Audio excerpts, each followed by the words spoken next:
Hey, good afternoon, folks. Temperature map starting to look a little splotchy, and let's think what can cause that. Why are you seeing some 80s next to 70s? Well, short answer, rain. We're starting to see those showers and storms pop up. They're persisting through this afternoon. That really is a sign of the times. Wind out of the south and east. We're getting that moisture up through the state. Going to be kind of mucky out there after those storms, very much humid. So that's kind of what we're seeing right now, and that's what we're going to be seeing tomorrow.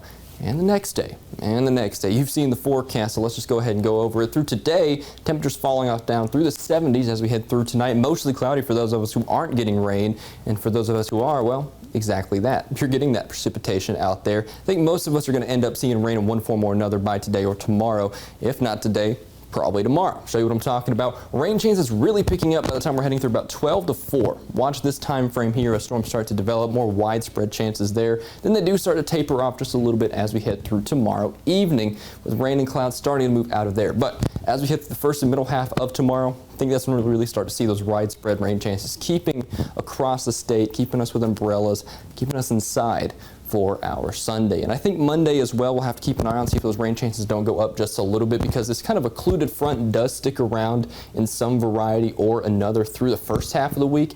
But I think it's starting to kind of push towards the east as we head over the next several days, as we head out of the weekend. But still, we are keeping those rain chances, but it starts to inch off to the east there. And then by midweekend beyond, I think we're starting to change into the regime of Lee. Notice it here off the coast. Now, whether or not it comes up this way or whether or not it goes off into the Arctic, really kind of not really too relevant at the moment, because either way you swing it, we're going to have impacts of one form or another. Now, I think it's just going to go off the coast here. Really probably going to be a close scrape, but whether or not it hits or not, we're going to see some coastal flooding. I can pretty much guarantee you that of one form or another.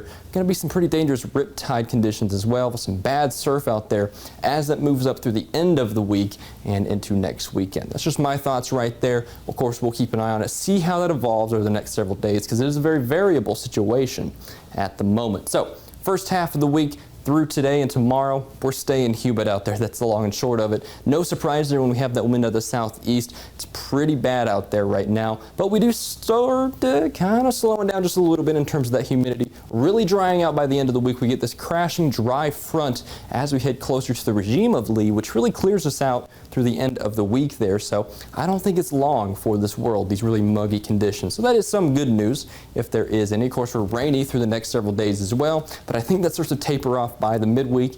And then, there we go, starting to cool off just a little bit with those drier conditions by Thursday and Friday and into next week. And of course, we'll watch Lee. We've been keeping a close eye on that. But for the first half of this week, just kind of a typical week. We got that showers, those storms, and mostly drier conditions towards the end.